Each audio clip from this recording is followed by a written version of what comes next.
Te invitamos a unirte a la comunidad de En Perspectiva. Estarás apoyando nuestro periodismo profesional e independiente. Una de las políticas más disruptivas de la primera presidencia de Tabaré Vázquez fue la lucha contra el tabaquismo. Una iniciativa que le valió una de las distinciones internacionales más importantes que recibió cuando en 2018 fue galardonado como Héroe de la Salud Pública de las Américas por la Organización Panamericana de la Salud. Así hablaba cuando recibió aquel premio. Porque creo que en esta lucha el pueblo uruguayo merece una especial distinción, un especial reconocimiento. Se puede hacer la mejor reglamentación, con la mejor intención, las mejores leyes o los mejores decretos presidenciales, pero si no logramos consensos políticos y sobre todo consensos sociales que acepten esas directivas, generalmente esas leyes o esos reglamentos terminan siendo meros papeles guardados en un cajón de un escritorio. Pero al recibir esta distinción ante ustedes me comprometo a seguir trabajando para controlar no solo la epidemia del tabaquismo, sino también contra los otros principales factores de riesgo de enfermedades no transmisibles: el sedentarismo, la dieta insana, el alcoholismo, y todos nosotros estamos comprometidos en esa lucha.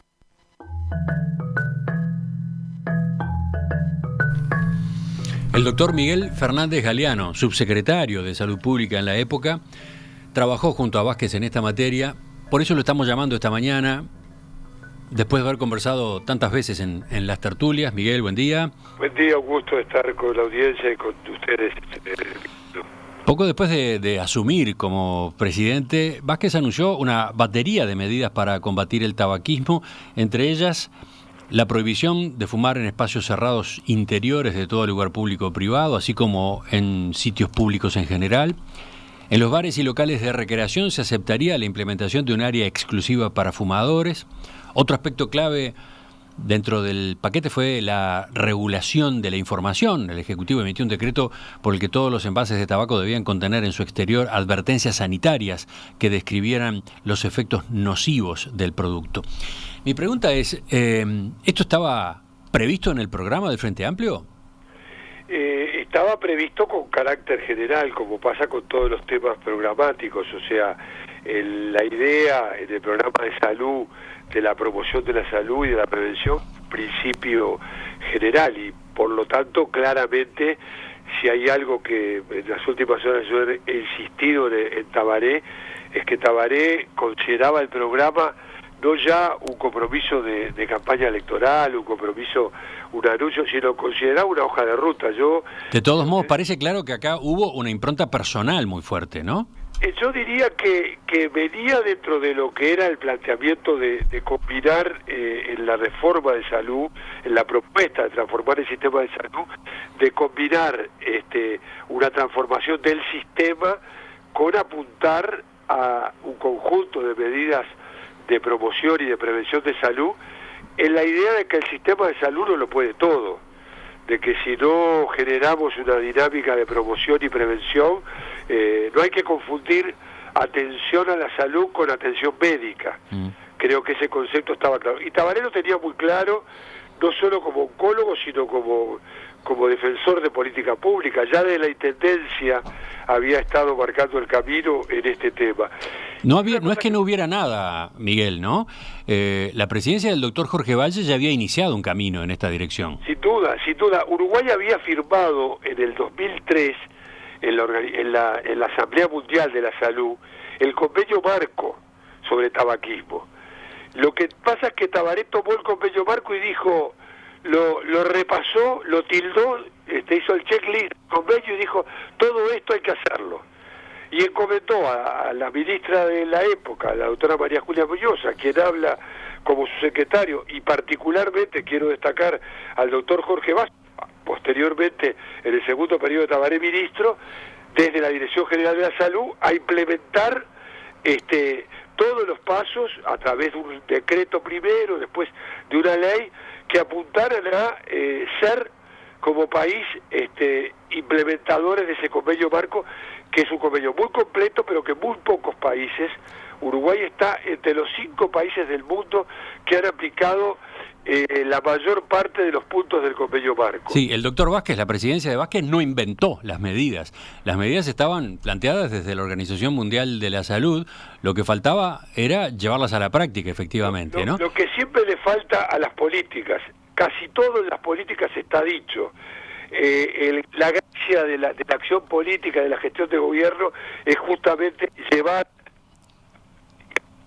Estamos con algún problema con la señal.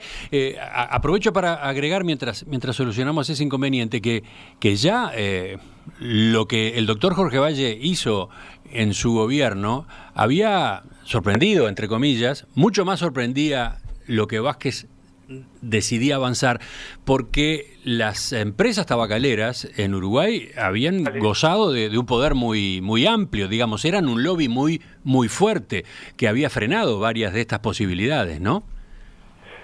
Sí, efectivamente, Emiliano. Yo creo que había, por un lado, una voluntad política de enfrentar a quien fuera para llevar adelante esta política. En ese sentido, creo que, sin duda, la decisión de Tabaré fue clave, ¿no? Ningún Ministerio de Salud, sin el presidente jugando ese rol, hubiera podido llevar adelante esta política. Eso hay que decirlo con total claridad, independientemente de las circunstancias tristes que estamos hoy recorriendo con la desaparición física de Tabaré. Ahora bien, el otro elemento que Tabaré marcó con mucha claridad fue el de no perder de vista que había que convertir a toda la población en un actor fundamental en esta batalla. Había que crear cultura en esta materia. Había que hacer una cosa que fue muy importante, que es elegir como eje de la prevención el respetar el derecho al aire puro de los demás. No convertir al fumador en un enemigo a perseguir, sino convertir al no fumador en un defensor de la necesidad de que no hubiera un daño a tercero. Sí, fue entonces que se empezó a hablar con tanta insistencia del fumador pasivo, los problemas para el fumador pasivo, ¿no? Los problemas de respetar el aire puro de los demás. Esa idea tan básica de decir, bueno, muy bien, tú podés fumar, es una decisión tuya, tiene todos estos perjuicios, pero de alguna manera también tenés que tener presente que estás perjudicando a otro. Y yo creo que eso fue clave, porque la implementación de una ley que era dura, que todo el mundo estaba esperando a ver qué reacciones había, tuvo un nivel de aceptación, de consenso social muy importante. Hubiera sido muy difícil implementar contra una parte de la sociedad. Los fumadores eran un 32%. O sea, no era una masa crítica tal, pero bueno, había un 70, un 68% que estaba jugando del otro lado, estaba jugando del lado de la salud. Y creo que ese fue un acierto muy importante que tuvo el diseño de la implementación de las medidas que llevaron adelante en la lucha contra el tabaco. Hubo resistencias, sí, hubo algunos choques, hubo hasta algún pase a la justicia, pero fueron, en definitiva, hechos aislados, focos que se fueron extinguiendo de manera muy rápida, ¿no? Yo diría que fueron, Emiliano, confirmatorios de que era una política posible, porque que uno planteara de manera radical, porque no hay que olvidarse que la historia de este tema venía de la mano de espacios libres de fumadores, venía de la mano de que fumás 3 metros para allá y 3 metros para acá, y nosotros llegamos a la conclusión en aquel momento, en conversaciones muy planificadas con el propio Tabaré, de que la idea era que o se tomaba la medida radical de no fumar en los espacios cerrados, o no había manera de poner un límite que iba a ser siempre virtual, arbitrario,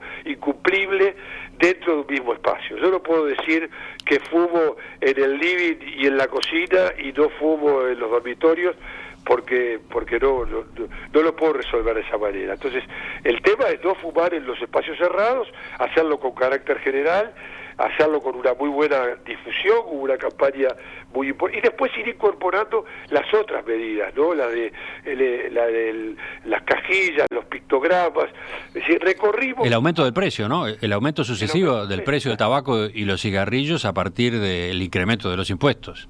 Hay una forma de gobernar de Tabaré que yo la quiero destacar hoy porque me parece que también debe formar parte de las acumulaciones y de lo que deja la gestión de Tabaré, más allá de los resultados y los impactos, que es esa idea del apego a las definiciones a las que nos comprometemos. Uruguay firmó el convenio marco dice todo esto, bueno, vamos a ver cómo como país vamos cumpliendo gradual y progresivamente las medidas incluidas en el convenio marco. De todos modos, había riesgos, había posibilidades en el horizonte de que eso terminara en una gran confrontación, y ocurrió, ¿no? Philip Morris en particular inició un litigio multimillonario contra el Estado uruguayo, que el país terminó ganando en 2016. ¿Cómo fue esa parte de la historia? ¿Cómo fue enfrentarse a ese desafío? Bueno, fue un respaldo absoluto de la presidencia de la República, de la presidencia de Tabaré. Después fue No, pero ¿se era consciente de que esa posibilidad estaba? Era tan consciente como que se dialogaba con las tabacaderas en el país. Lo personal, yo no quiero ser autorreferencial, me tocó tener varias reuniones, varios contactos con los representantes en la región, para la región de las Américas, de la tabacalera. Yo soy muy obsesivo en esas cosas, tenía mi bitácora, mis agendas, papel, con los contactos que tuve, los 6 contactos que tuve en los 5 años que fui su secretario, donde teníamos reuniones muy prolijas con abogados del ministerio, en las cuales marcábamos cuál era la convicción que tenía la administración, por qué camino iba a ir, los convenios que nos amparaban, los marcos legales que teníamos, y eso sirvió mucho a la hora de la defensa que Uruguay tuvo en los tribunales internacionales, porque Uruguay siempre escuchó, Uruguay siempre respondió, Uruguay siempre dio la argumentación legal, nacional e internacional que permitía que esta batalla correspondía, que había un marco para hacerlo, y sobre todo utilizó los argumentos sanitarios que fueron finalmente y a la postre los que le dieron a Uruguay la posibilidad de que no hay milagros. Uruguay se paró en un lugar que había que pararse, pero que había que romper la inercia de que no se puede ir contra los grandes. Cuando hay razones, y hay razones profundas, como hay en este caso, es fundamental apelar a ellas y jugar. Doctor Miguel Fernández Galeano, ex subsecretario de Salud Pública, gracias también por la participación hoy en Perspectiva. Gracias a ti, Emiliano, un abrazo.